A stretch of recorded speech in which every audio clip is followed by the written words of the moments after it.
passionnés et créateurs, bonjour à vous. On se retrouve aujourd'hui pour une petite vidéo sur la machine de chez Action, la machine de découpe. Et plus exactement, je vais vous montrer comment j'ai réalisé cette carte que vous pouvez voir ici, comme ceci. Je vais vous montrer un petit peu toutes les petites astuces que j'ai pu trouver au fur et à mesure de mon utilisation avec la machine. Et je vous montre ça de suite. Avant tout, je voulais juste pour vous dire, pour ceux qui n'ont pas vu ma vidéo de mardi, que nous avons passé exactement les 1001 abonnés. Et ça, c'est un petit indice. Du coup, je vous en remercie. Je suis vraiment très contente d'avoir atteint un palier comme ceci. Je m'y attendais vraiment pas. Et pour le coup, pour marquer le coup, je vais vous préparer un concours en février.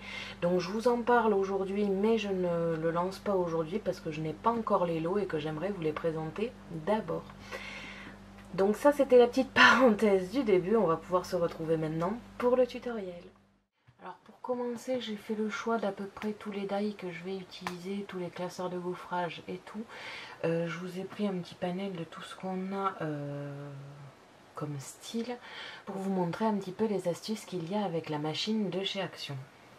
Donc pour l'instant, je vais commencer par la base. Je prends donc la machine et ma base. Donc la base, je l'ai découpée de 20 cm sur 13 cm. J'ai réalisé deux petits marquages à 5 cm et 10 cm en haut et en bas du bord gauche. Je vais pouvoir utiliser donc le die qu'on avait un petit peu limé avec ma mère et mon père. Je vous en avais parlé dans les astuces Pinterest. Je vais maintenant positionner mon die sur mes marquages et le tracer avec la machine. Je vais prendre la plaque A. La plaque que j'ai utilisée B, donc celle avec toutes les découpes dessus. Positionner mon papier de sorte à ce qu'il rentre sur mon modèle. Et je vais positionner mon die. Vous pouvez très bien utiliser du masking tape pour coller un petit peu votre die pour éviter qu'il ne bouge. Et enfin, pour terminer, je place la plaque C. Alors comme vous pouvez le voir, je l'ai usée une fois parce que je me suis trompée dans le sens et du coup j'ai mal fait le die, mais bon, ça c'est pas bien grave, hein. Ça peut arriver. Je tiens bien le tout et je l'enfonce dans la machine.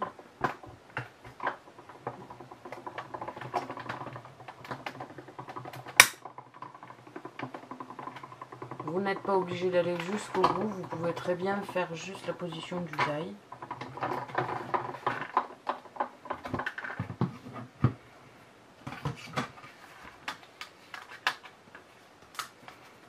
Comme vous pouvez le voir, ça m'a tracé le trait de pliage et découpé le cercle. Je vais pouvoir maintenant, comme ceci, plier. Si le pli n'a pas été bien fait parce que les traits de pliage c'est un peu difficile à prévoir, il vous suffit tout simplement de réappuyer un petit peu, comme ceci. Je vais maintenant tracer le trait de pliage, donc soit avec un plioir, soit avec le massicot qui fait plioir. Et on aura terminé la forme de la bague, comme ceci. Et donc vous obtenez la forme qui s'ouvre comme cela. Quand cette forme est faite, je vais pouvoir passer maintenant au cercle de décoration. Pour cela, je vais prendre le cercle qui était adapté pour faire un premier cercle à l'intérieur et à l'extérieur. Donc comme tout à l'heure, je positionne ma plaque A, ma plaque B usée, mon premier papier, je positionne le die et la plaque C. Je reprends ma machine et je passe le die. Donc vous pouvez très bien entendre des petits craquements sur votre plaque, ça c'est tout à fait normal, ne vous inquiétez pas. Forcément le die s'enfonce aussi dans la plaque, c'est pour ça qu'elle s'use à ce point là. Donc ne vous inquiétez pas pour les craquements. Vous obtenez donc un cercle, je ne sais pas si vous allez le voir, mais il y a des tout petit point autour du cercle que je trouve très joli. J'en découpe un deuxième et je passe au papier suivant avec un cercle plus petit pour la décoration.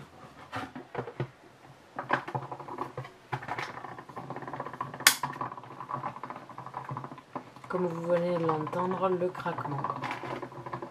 N'oubliez jamais de reposer vos die sur le papier aimanté pour éviter de le perdre. Donc une fois terminé, cela va vous donner en fait ceci. Donc un premier cercle posé ici avec mon motif à l'intérieur. Et quand vous ouvrez, encore une fois mon cercle ici avec le motif à l'intérieur. Une fois que ça c'est fait, on va pouvoir passer à tout ce qui est un petit peu décoration, papier texte et compagnie. Au niveau décoration, je vais réaliser un papier texte avec ce classeur d'embossage. Pour cela, j'ai découpé un papier de la taille du classeur. Alors, la première astuce étant, parce que je viens juste d'avoir le cas, je pensais pas que celui-là en faisait partie, je croyais que c'était un autre. Mais ça tombe bien, je vais pouvoir vous en parler de suite. Il se trouve que des fois les classeurs d'embossage sont trop épais. Je vais vous montrer un petit peu la différence entre le classeur de chez Action qui était fourni avec la machine, ici, et un classeur d'embossage de marque. Alors je ne sais pas s'il va arriver à vous faire la mise au point dessus. Vous avez ici une première épaisseur et ici la deuxième épaisseur, je vais y arriver. Donc du coup ils sont beaucoup plus gros, certains. Donc l'astuce n'est pas de mettre la plaque A, B et B.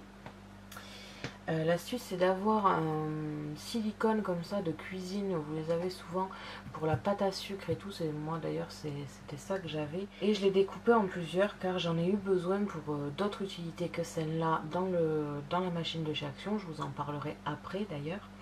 Mais pour les classeurs d'embossage un peu gros, je vous conseille de mettre donc la plaque A, le silicone ici, donc pas trop épais, hein, je vais vous montrer ça de suite, il est vraiment pas très épais. Non, décidément la caméra ne veut pas faire la mise au point, mais donc c'est pas, je dirais qu'il fait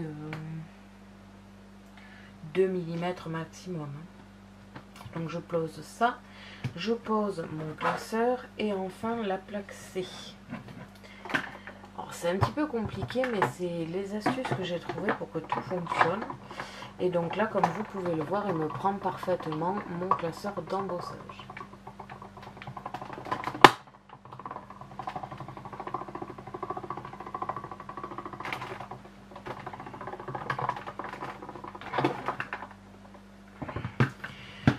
Donc ne vous inquiétez pas, la petite feuille de silicone s'aplatit, mais en fait elle va reprendre forme après. Donc là je l'ai déchiré justement en essayant de faire le test avec les plaques B.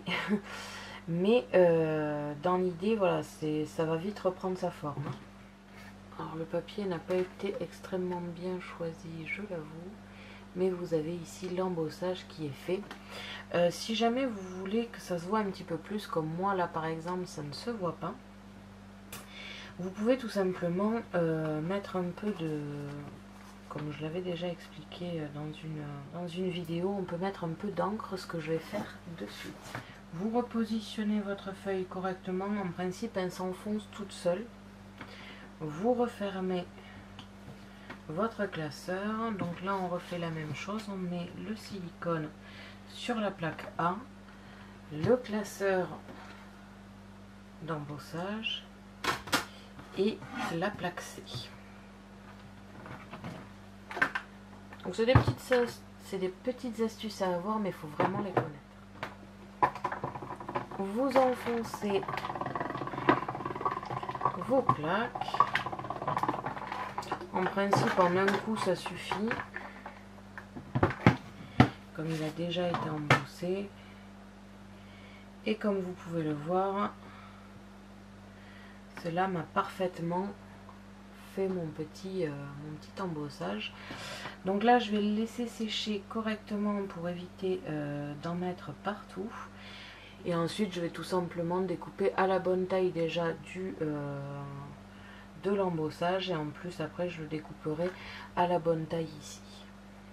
Je vous conseille de nettoyer systématiquement vos classeurs d'embossage.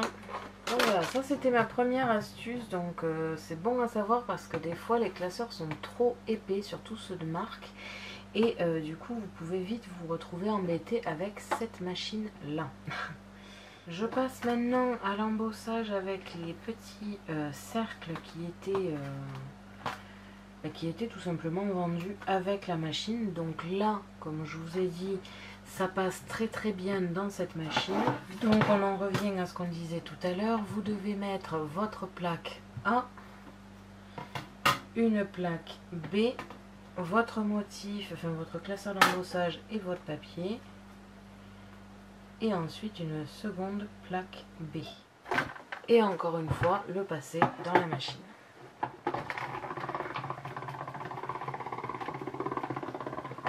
Et comme vous pouvez le voir, il n'y a vraiment aucun souci pour le faire. C'était vraiment juste les trop gros classeurs. Et voilà ce que cela vous donne une fois terminé, donc avec un effet de relief sur donc c'est vrai qu'en plus sur ces papiers métalliques ça prend de suite tout son sens. Je le mets de côté aussi car je vais après le découper à la taille que je veux. Je vais maintenant découper un petit peu les formes qui vont faire la décoration. Donc pour les die tout à fait normaux, ça ne change absolument rien. Il vous faut mettre la plaque A, la plaque B abîmée, votre papier, le die vers la plaque abîmée et la plaque C. Donc je réalise ces découpes de suite en mode rapide parce que vous connaissez maintenant le principe. Avec ce genre de motif qui doit être creusé, je vous conseille d'avoir le même style d'outil que ma mère. Donc elle a choisi le Cut It All de la marque Toga. En fait c'est l'outil qui va très bien avec, avec sa machine. Donc il y a ici une pointe pour enlever justement tous ces petits motifs, et sur le die il y a cette petite brosse qui vous permet d'enlever tout ce qui est resté collé. Donc là je ne sais pas si c'est le cas. Ce n'est pas le cas, il y a juste un petit motif ici dans la feuille, et dans ce cas là je l'enlève grâce aux pointes derrière. Mais si jamais vous voyez qu'il y en a vraiment beaucoup, en fait il vous suffit tout simplement de passer la brosse par dessus. Je passe maintenant au nettoyage et je continue mes die. Donc vous voyez par exemple ce die fait partie des die que je ne peux pas découper avec la machine, je n'y arrive jamais, donc les papiers sont un peu difficiles aussi. Faut peut-être essayer avec un papier un petit peu plus basique, mais dans l'idée il y a des die comme ça, vous allez être sûrement très déçus. Toujours pareil, je crois que ça c'est de la marque ou je ne sais plus. Je ne sais plus du tout, mais dans l'idée oui, ça ne marche pas là pour l'occasion.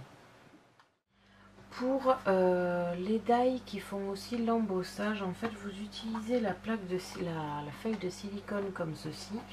Alors au lieu de le mettre en dessous de toutes les plaques pour juste créer de l'épaisseur, vous allez le mettre au-dessus de la plaque B, et cela va vous permettre de l'utiliser comme les mousses de chez C6 justement. J'en avais acheté une à ma mère, mais elle est beaucoup trop épaisse pour cette machine là, donc du coup j'ai trouvé l'astuce du silicone qui est aussi mou et qui va vous permettre donc de creuser la forme assez facilement. Et tout ça avec la plaque C, donc prenez quand même, faites attention surtout parce qu'il y a des die qui sont assez épais et qui risquent de casser, donc ça il faut y faire très attention. Moi j'utilise toujours ceux de chez Action parce qu'ils sont très fins, et du coup ça vous fera d'abord l'embossage, ensuite vous enlevez votre feuille de silicone, et comme quand je vous l'avais expliqué avec l'autre, il vous suffit après de le découper normalement. Donc là je ne le fais pas car je n'ai pas trouvé de die qui serait jolie avec la carte que je réalise. Donc là je ne le fais pas, mais vous pouvez très bien le faire. Donc finalement mes astuces sont très simples, il vous suffit d'avoir des plaques de silicone parce que c'est le plus important. Donc je vais coller le tout, je vais vous le mettre en accéléré pour pas vous ennuyer non plus trop longtemps.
Et voilà, une fois le montage terminé, il ne manque plus que la décoration.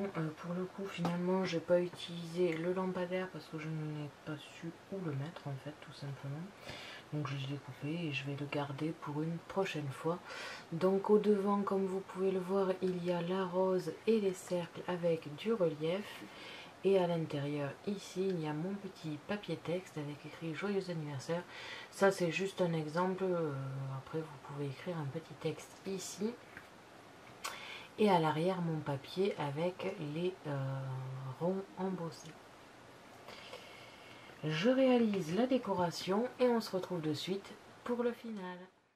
Donc voilà, une fois la décoration de faite, comme ceci, la carte est terminée. Donc pour cela, j'ai fait avec une perforatrice d'angle les deux angles d'ici. J'ai rajouté quelques strass et stickers. Ici sur mes ronds, j'ai mis un petit peu de décoration strass en fleurs de chez Action. Ici un petit stickers 3D. Et à l'intérieur, donc au final, ici j'ai gommé, on va dire, mon joyeux anniversaire parce qu'il ne me plaisait pas du tout. Je trouvais pas ça joli. Effectivement, on peut écrire un texte, mais là, juste joyeux anniversaire, ça ne me plaisait pas. Donc j'ai découpé avec un die un cercle ici et j'ai réalisé cette petite banderole. Ici à l'intérieur, j'ai aussi réalisé un petit peu de décoration avec un papillon et une fleur. Et bien évidemment, j'ai rajouté des strass et des stickers un petit peu partout, ici. À l'arrière, je l'ai laissé comme ça, à la rigueur. Enfin, moi, ce que je fais souvent, c'est que je mets un fait maison quelque part. Donc, vous pouvez très bien rajouter ça, mais c'est vrai qu'au niveau décoration, j'ai rien mis d'autre parce que je trouve qu'à lui-même, ça se suffit. Et du coup, on termine comme ça la carte faite avec la machine de chez Action. Merci à tous d'avoir regardé ma vidéo, n'hésitez pas à me poser des questions ainsi qu'à me dire en commentaire ce que vous avez pensé de cette carte. Je vous invite à me suivre sur mon blog ainsi que mes réseaux sociaux que vous pouvez retrouver dans la description de la vidéo. Et n'oubliez pas que j'ai un lien en partenariat avec Megacrea qui se trouve aussi dans la description. À la prochaine pour de nouvelles créations.